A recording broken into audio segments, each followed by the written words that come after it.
बंधुओं, मैं कहा करता हूं कि ठाकुर जी से कुछ मांगना है ना, तो केवल अपने सुख के लिए और अपने सांसारिक भोग विलास के लिए कुछ मत मांगो।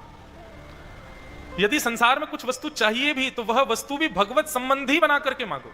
मतलब पुत्र की कामना है तो ठाकुर जी से कहो, हे ठाकुर जी एक ऐसा पुत्र दो जो आपकी नित्य सेवा करे, एक ऐसा पुत्र प्रदान करो। अब इसमें देखिए भावना आपकी शुद्ध होनी चाहिए। अब आप कहीं ये सोचो कि ठाकुर जी से ही तो बोलना है कि आपकी सेवा करे ऐसा पुत्र दो, अब पुत्र मिल जाएगा फिर उससे जो कराना है वो हम कराएंगे, ऐसी बात नहीं।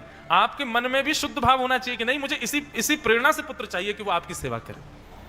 हे ठाकुर जी नासिक में हमारा बढ़िया सा एक घर बनवा दो, हमारा घर बनवा दो, ऐसा मांगोगे तो सांसारिक उपभोग की बात हो जाएगी।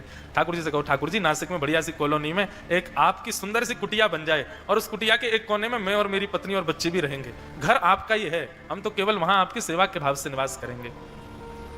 आप कहोगे व्यास जी की बात सुनकर के बढ़िया है, ठाकुर जी से कह देंगे घर बन जाएगा तो ठाकुर जी को कोने में बैठा देंगे, हम पूरे घर में राज करेंगे।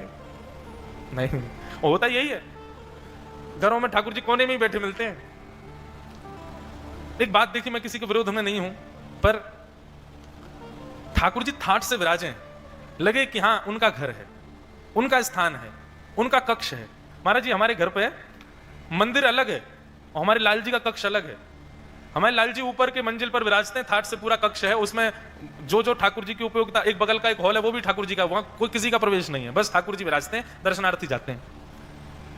किसी ने मुझसे बहुत कहा, बोले मंदिर, मैंने कि मंदिर में तो जिनसे मांगना होता है ऐसे ठाकुर जी बैठे रहते हैं, ये तो हमारे लेवे वाले ठाकुर जी हैं, देवे वाले नहीं है। और ये ठाकुर जी नहीं है, ये भैया भगवान नहीं है, मेरे लाला है, ये तो कमरा में विराजेंगे, अपने कमरा में सोएंगे, वहीं विराजेंगे। पूरा भवन उनका है, ऐसा लगना चाहिए आपके घर में आकर के।